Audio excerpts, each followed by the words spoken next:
Civic, selamat datang di podcast Civic Voice. Gimana nih kabarnya Sobat Civic? Semoga tetap sehat selalu ya teman-teman. Bertemu lagi dengan saya Agnes. Dan kali ini kita udah ditemenin sama kakak abang yang kece-kece banget nih. Boleh nih say hi dulu. Ada Kak Rizka. Hai. Ada Kak Hilda.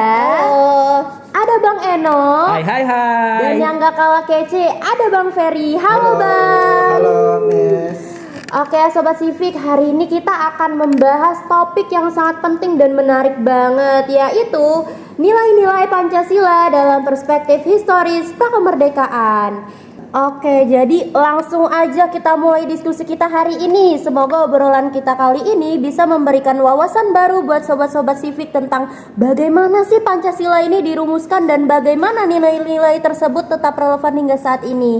Siap semuanya? Siap. Oke, sobat Civic juga pasti udah pada siap kan? Mari gas, mari kita gas. Baiklah teman-teman, mari kita mulai diskusi kita hari ini tentang Pancasila dalam perspektif sejarah prakemerdekaan. Menarik sekali jika kita bahas bagaimana Pancasila ini sebenarnya sudah memiliki akar yang dalam jauh sebelum Indonesia merdeka. Salah satu yang menarik perhatian adalah pengaruh budaya dan agama terhadap perumusan Pancasila. Coba nih Kak Agnes, menurut kamu gimana tentang hal ini? Bener banget Kak Hilda, kalau kita lihat nih, Indonesia adalah negara yang sangat kaya akan budaya dan agama. Pancasila sebagai dasar negara memang bukanlah konsep yang tiba-tiba muncul saat kemerdekaan aja ya. Jadi nilai-nilai seperti gotong royong dan musyawarah untuk mufakat itu sudah ada sejak zaman dulu, bahkan sebelum Indonesia merdeka. Misalnya nih, gotong royong yang kita kenal saat ini itu adalah warisan dari budaya di Indonesia. Di adat Minangkabau, Bali, dan Jawa, prinsip musyawarah ini sudah ada dan dijadikan pedoman dalam pengambilan keputusan loh Sobat Civic. Jadi maksudnya nilai-nilai yang sekarang ada di Pancasila sebenarnya adalah hasil dari akumulasi budaya dan kebiasaan yang sudah mendarah daging dalam kehidupan masyarakat kita jauh sebelum Pancasila dirumuskan ya Agnes? Iya betul banget Bang Ferry. Bahkan kita juga bisa melihat dari bagaimana kehidupan kerajaan-kerajaan Nusantara seperti Sriwijaya dan Majapahit yang membangun imperium besar dan dasar persatuan. Mereka juga mengutamakan nilai gotong royong dan kerjasama dalam masyarakat. Ini semua memperlihatkan bahwa Pancasila ini memang memiliki akar yang kuat dalam kehidupan sehari-hari masyarakat Indonesia sejak dulu. Betul, setuju banget sama Kak Agnes. Tidak hanya itu, pengaruh agama juga sangat besar dalam perumusan Pancasila. Jika kita perhatikan pada sila pertama kita yang berbunyi ketuhanan yang Maha Esa adalah hasil dari pengaruh berbagai agama yang ada di Indonesia, mulai dari Hindu, Buddha, hingga Islam. Setiap agama di Indonesia mengajarkan nilai-nilai ketuhanan dan kemanusiaan yang diakomodasi dalam Pancasila. Tentu saja Hilda. Nih pada zaman dahulu nih ya, sebelum kolonialisme masuk, masyarakat Indonesia tuh sudah sangat religius loh. Nilai ketuhanan sudah menjadi bagian penting dari kehidupan mereka. Bahkan agama-agama besar yang masuk kayak Islam, Kristen, Hindu, dan Buddha itu turut membentuk nilai-nilai yang kita kenal sekarang sebagai Pancasila. Misalnya, dalam ajaran Islam ada konsep keadilan dan kasih sayang yang sangat sesuai dengan sila kedua, kemanusiaan yang adil dan beradab. Nah, begitu juga dalam ajaran Kristen yang mengajarkan cinta kasih kepada sesama. Bener banget Bang Eno. Selain itu, nilai persatuan yang terkandung dalam sila ketiga yaitu Persatuan Indonesia juga memiliki akar dalam ajaran agama dan budaya. Nah, aku suka banget nih bagaimana semangat persatuan ini dirumuskan oleh para pendiri bangsa. Persatuan ini terinspirasi dari semangat Bhinneka Tunggal Ika yang ditemukan dalam kitab Sutasoma karya Empu Tantular. Hal ini menunjukkan bahwa meskipun masyarakat Indonesia memiliki berbagai macam latar belakang agama dan juga budaya, kita tetap bersatu sebagai bangsa. Bener banget nih Rizka. Jadi Pancasila itu bisa dibilang adalah cerminan dari harmonisasi antar budaya dan agama. Kita memiliki nilai-nilai seperti gotong royong yang dari budaya dan nilai ketuhanan dari agama yang akhirnya disatukan di dalam Pancasila. Nah, nilai-nilai ini bukan hanya menjadi dasar negara, tetapi juga cerminan dari kehidupan masyarakat Indonesia yang beragam, religius, dan penuh kebersamaan. Ih, menarik banget. Nah, kalau kita sudah bicara soal budaya dan agama, aku pengen tahu nih pendapat kalian tentang gimana kolonialisme mempengaruhi perumusan Pancasila. Bang Eno, kamu tadi kan sempat nyinggung nih soal pengaruh kolonialisme. Bisa jelasin lebih detail nggak terkait hal ini? Oh, tentu saja Hilda. Jadi, kolonialisme itu memang mempengaruhi sejarah Indonesia. Jadi memiliki pengaruh besar dalam sejarah Indonesia termasuk dalam perumusan Pancasila. Sebelum kolonialisme masuk, Masyarakat Indonesia itu sangat dipengaruhi oleh ajaran agama dan sistem kepercayaan lokal. Namun, kedatangan kolonialisme, terutama kolonialisme Belanda, itu membawa nilai-nilai baru seperti liberalisme, nasionalisme, dan juga konsep negara modern. Nilai-nilai ini tadi masuk dan mulai mempengaruhi cara berpikir intelektual Indonesia, terutama pada awal abad ke-20. Jadi nilai-nilai barat yang dibawa oleh kolonialisme itu tidak serta-merta ditolak ya Bang Eno. Mereka justru mempengaruhi perkembangan pemikiran politik di Indonesia. Nah, iya. Salah satu dampak besar dari kolonialisme adalah munculnya kesadaran nasional di kalangan intelektual Indonesia. Hal-hal penindasan yang dilakukan oleh pemerintah kolonial Belanda itu ya mendorong para pemimpin Indonesia untuk bangkit dan melawan. Kesadaran ini akhirnya membentuk gerakan nasionalis yang menjadi motor perjuangan melawan penjajah. Kita bisa lihat nih, misalnya pada Kongres Pemuda II tahun 1928 yang menghasilkan Sumpah Pemuda. Ini adalah salah satu tonggak penting dalam sejarah Indonesia yang mencerminkan semangat persatuan bangsa kita, teman-teman. Jadi dengan adanya kolonialisme malah memperkuat kesadaran nasional kita ya. Dari situ juga muncul gagasan tentang persatuan bangsa Indonesia yang nantinya menjadi salah satu nilai utama dalam Pancasila. Iya bener banget Bang Ferry. Nah kita juga tidak bisa melupakan nih bahwa adanya perdebatan mengenai dasar negara Indonesia yang juga dipengaruhi oleh pemikiran-pemikiran yang berkembang pada masa kolonial. Pemikiran politik seperti sosialisme, komunisme, dan juga liberalisme mulai masuk dan mempengaruhi cara berpikir intelektual Indonesia. Dari sini kita bisa melihat bagaimana para perumus Pancasila seperti Soekarno dan juga Muhammad Yamin dalam menggabungkan nilai-nilai tradisional Indonesia dengan nilai-nilai modern dari Barat.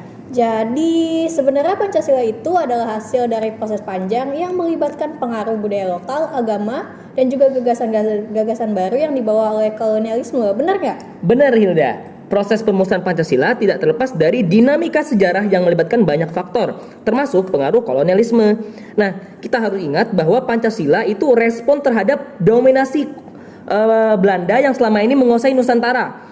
Para pemimpin nasionalis seperti Soekarno dan juga Hatta berusaha merumuskan dasar negara yang bisa mempersatukan bangsa kita yang beragam, dan akhirnya lahirlah Pancasila sebagai dari upaya tersebut. Aku setuju banget Bang Eno. Soekarno dan para tokoh nasionalis lainnya berusaha mencari titik tengah antara nilai-nilai tradisional Indonesia dan nilai-nilai baru yang masuk dari Barat.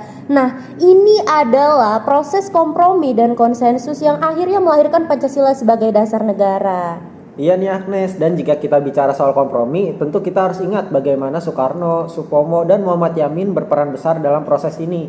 Gua rasa perdebatan mereka dalam BPUPKI adalah salah satu momen penting dalam sejarah kita. Masing-masing dari mereka ini kan mengusulkan pandangannya sendiri tentang dasar negara. Nah ini menarik. Mungkin kita bisa mulai membahas pemikiran dari para perumus Pancasila nih. Coba Kak Rizka bisa jelasin dong bagaimana pemikiran Soekarno dalam perumusan Pancasila? Tentu Kak Hilda. Jadi Soekarno adalah salah satu tokoh utama dalam perumusan Pancasila. Pada tanggal 1 Juni 1945, Soekarno menyampaikan pidatonya yang kemudian dikenal sebagai lahirnya Pancasila. Dalam pidato itu, Soekarno mengusulkan 5 prinsip dasar yang menjadi fondasi negara Indonesia. 5 prinsip tersebut adalah nasionalisme, internasionalisme, mufakat atau demokrasi, kesejahteraan sosial, dan ketuhanan yang berkebudayaan. Menariknya, Soekarno tidak hanya mengajukan 5 sila ini, tetapi juga menawarkan alternatif yaitu Trisila dan juga Ekasila. Namun, pada akhirnya yang kita kenal sekarang adalah Pancasila. Nah, aku tuh suka banget ya bagaimana Soekarno menekankan bahwa Pancasila itu bukanlah hasil dari ciptaannya sendiri. Beliau itu selalu mengatakan bahwa Pancasila adalah hasil dari penggalian nilai-nilai yang sudah ada dalam masyarakat Indonesia. Nah, ini berarti Insinyur Soekarno itu sangat memahami konteks sosial dan budaya kita sendiri saat beliau merumuskan Pancasila. Betul banget Bang, Soekarno juga mengatakan bahwa Pancasila itu bukan hanya sekedar dasar negara, tetapi juga merupakan pandangan hidup bangsa Indonesia. Ini berarti Pancasila nggak hanya berlaku di ranah politik, tetapi juga di kehidupan sehari-hari kita ya. Nah, kalau tadi Soekarno lebih fokus pada nasionalisme dan sintesis nilai-nilai yang ada, bagaimana dengan pemikiran dari Muhammad Yamin? Kita tahu bahwa Muhammad Yamin juga mengajukan konsepnya sendiri tentang dasar negara. Coba dong Kak Hilda, bisa nggak sih kamu jelaskan? Bisa banget nih, Muhammad Yamin adalah salah satu tokoh yang juga sangat berpengaruh dalam perumusan Pancasila. Pada sidang BPUPKI tanggal 29 Mei 1945, Muhammad Yamin mengusulkan 5 asas dasar negara yang terdiri dari peri kebangsaan, peri kemanusiaan, peri ketuhanan, peri kerakyatan, dan kesejahteraan rakyat. Muhammad Yamin percaya bahwa dasar negara Indonesia harus mencerminkan kepribadian bangsa dan menggabungkan nilai-nilai yang sudah lama ada di Nusantara. Wah, menarik banget ya kalau dilihat dari konsep yang diajukan. Muhammad Yamin sudah sejak awal menekankan pentingnya kebangsaan dan kemanusiaan, sesuatu yang akhirnya juga muncul dalam Pancasila versi Soekarno. Tapi Muhammad Yamin lebih menonjolkan kesejahteraan rakyat sebagai salah satu poin utamanya. Nah, kalau dari Supomo sendiri, gimana dia berkontribusi dalam perumusan Pancasila? Oke, kalau Supomo sebenarnya lebih dikenal dengan konsep negara integralistik yang dia usulkan pada tanggal 31 Mei 1945. Nah, ide dari Supomo ini adalah negara yang bersifat menyeluruh, yang tidak hanya mementingkan satu kelompok atau individu, tapi harus mencakup seluruh aspek kehidupan masyarakat. Supomo ini ingin negara yang mengedepankan kekeluargaan, di mana semua elemen masyarakat bekerja sama secara harmonis. Iya, nah konsep negara kekeluargaan dari Supomo ini memang sangat khas. Kalau Soekarno menekankan gotong royong, Supomo berbicara soal integralistik, yang artinya negara ini harus menjadi satu kesatuan yang utuh, yang melampaui perbedaan-perbedaan golongan dan individu. Dia ingin sebuah negara yang tidak memihak kelompok tertentu, melainkan semua orang terlibat dan berkontribusi untuk kesejahteraan bersama. Iya, dan itu membuat Supomo lebih berbeda dari Muhammad Yamin dan Soekarno yang lebih terbuka terhadap ide-ide barat gitu. Jadi Supomo ini melihat bahwa tradisi kekeluargaan di Indonesia ini lebih cocok diterapkan dalam konteks negara kita dibandingkan dengan sistem politik liberal yang mungkin akan memecah belah masyarakat. Tepat sekali Agnes. Itulah kenapa gagasan negara kekeluargaan Supomo sangat relevan saat itu, terutama untuk meredam perpecahan antara berbagai kelompok golongan politik yang ada di Indonesia. Dengan sistem kekeluargaan, beliau berharap bisa menciptakan harmoni di antara berbagai kelompok termasuk golongan agama dan nasionalis. Wah, keren banget ya. Kita jadi bisa melihat nih bahwa adanya perbedaan pemikiran di antara para perumus Pancasila.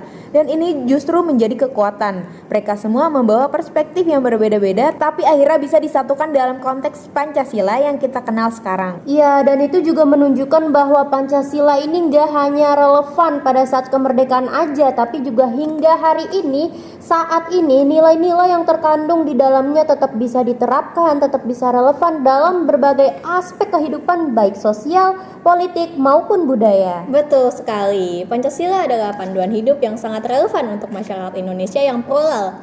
Ia mampu mengakomodasi berbagai perbedaan tanpa kehilangan esensi persatuan.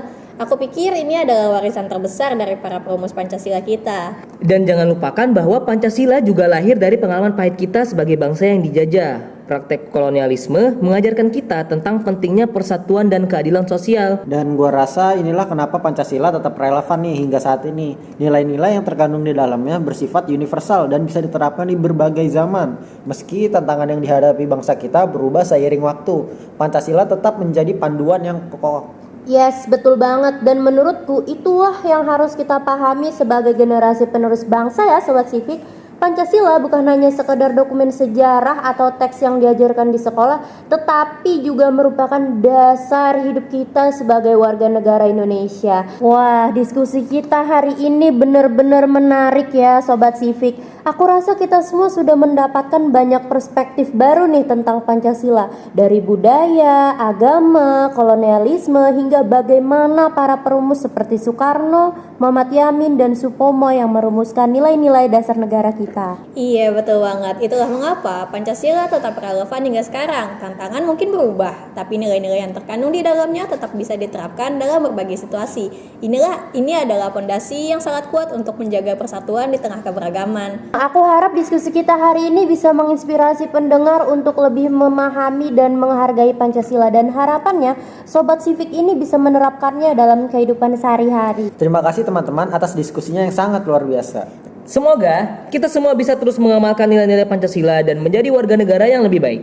Terima kasih banyak Sobat Civic, dan sampai jumpa di podcast Civic Voice berikutnya.